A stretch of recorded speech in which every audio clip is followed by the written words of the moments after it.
Hey guys, this is Kent. Thanks for watching this video. Hey, we're doing 5 videos this week called Overflow for Red Rock Bible Camp Scorcher, and this is video number 3. We've done 2 already in this series. The first one we talked about the love icon, or the heart icon, that we're overflowing with God's love. And the second one is the kind of owl icon, and that's the one idea of overflowing with wisdom. And we talked about the story of Abigail in the most recent video. And today's topic is a star, and I think of it as a gold star. It's kind of pink in the picture, but to overflow with actually this idea of courage. And I sometimes give away a gold star when I think someone's been brave or done the right thing or done a good job. Oop, you get a gold star. So you get a gold star for watching this video. So thanks for being here. And so no matter what you're going through, you probably, if you're like me, there's sometimes you would be honest and you would say there's sometimes you have fear in your life. And when I have fear, I mean, I'm 52 and I still get afraid of things. Things don't make me feel comfortable, or I feel worried or anxious. Sometimes I think, oh man, I wish I could just take fear and just cross it out. And you know what? I don't think courage means just the absence of fear, but I think it takes a lot of courage actually just to admit that you're scared and admit that you have fears and worries. And I think sometimes that your fear, you can overcome it or work on it. But it's a great step to be able to say, I want to admit it and say I have some fears. And so today we're just going to look at a few scriptures together. And the first one is from the book of Philippians. So you can get your Bible out, and because I want you to look at the scriptures with me. Philippians chapter 1, verses 20 and 21. And then we're going to take a look into the Old Testament, the book of Daniel.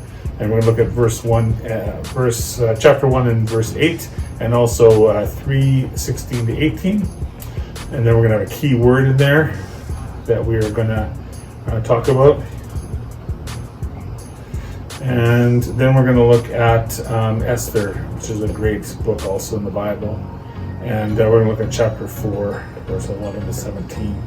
And there's going to be one more word here at the end, just to challenge us. So that's kind of where we're going today. So let's take our Bibles, and we're going to start off with this Philippians verse. And Paul here was writing, he was sometimes in jail, he was trying to encourage people, and he was talking about, I don't think he's bragging here, but he's talking about how he was hoping that he would have courage.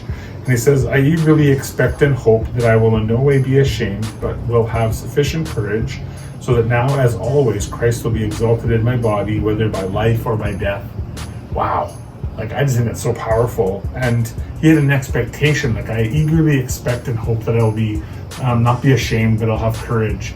So I want to encourage you to have a positive mindset toward being brave and having courage. That you can overflow with this courage. And it's not from ourselves. We can't just say, oh, Kent, you are awesome. Look in the mirror. We know that's thin.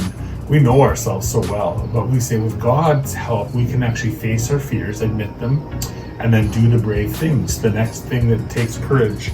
And I also like in here, it says that I will have sufficient courage so that now, as always, Christ will be exalted or lifted up or praised in my body and what I do. I like that phrase, now as always. It speaks of consistency. And I just want to challenge you, if you would say you're a follower of God, or you're interested in that, one of the things you can do is say, God, I want to be brave as a pattern in my life. And so I want to ask you, sometimes it just takes courage to admit where you're struggling, or to stop a bad habit, or to treat your parents better. So some of these things you can just say, God, I want to be more consistent. And I'm not here to beat you up. I'm just saying, just ask God for help with this and admit that you're scared or afraid or that you've fallen and you need courage to do the right thing. And then he's so brave. He just says, for me to live is Christ and to die is gain. He just said, you know what, if I can keep on living, that'll be great because I'll keep serving God. But if I die, that'll be great for me too because I'll go to heaven. So I don't know, he just has a cool attitude that I'd love to have overflowing in my life more. So I find that very inspiring. And then the story from Daniel is neat because Daniel is a guy, you may have heard of it. He was a young Jewish guy and very sharp, good looking, smart, a leader. And he was taken out of his country to Babylon, and he was kind of being trained to be a Babylonian leader. But they had all kinds of weird religion things from what he grew up with, and meat and food sacrificed to idols. And he just didn't want to do that. He just felt that would be violating or going against God, what God wanted. And so the cool thing, it says in verse 8 of chapter 1, but Daniel resolved not to defile himself. That resolve means kind of pre-decide, sort of just make a strong decision before you get into temptation or weakness or challenge or fear. And you just sort of pre-decide kind of how you know what's coming, so you just decide in advance how it's going to go. And then to defile means to kind of dirty or make yourself go against what you know is right. So this would be like, just kind of the certain friendship groups or that dating relationship or what you click through online or just sort of how you talk, your language, your habits, just any part of your life where you would say, you know what, I know if I go there, if I do that, that that's going to be bad. You resolve means of making a strong decision beforehand. So it says, Daniel resolved not to defile himself with the royal food and wine, and he asked the chief officials for permission not to defile himself this way. And so you should read that story, Daniel 1, because he goes on and has this great, great experiment that they try where he just, he doesn't eat that kind of food. And so to resolve means to make a strong decision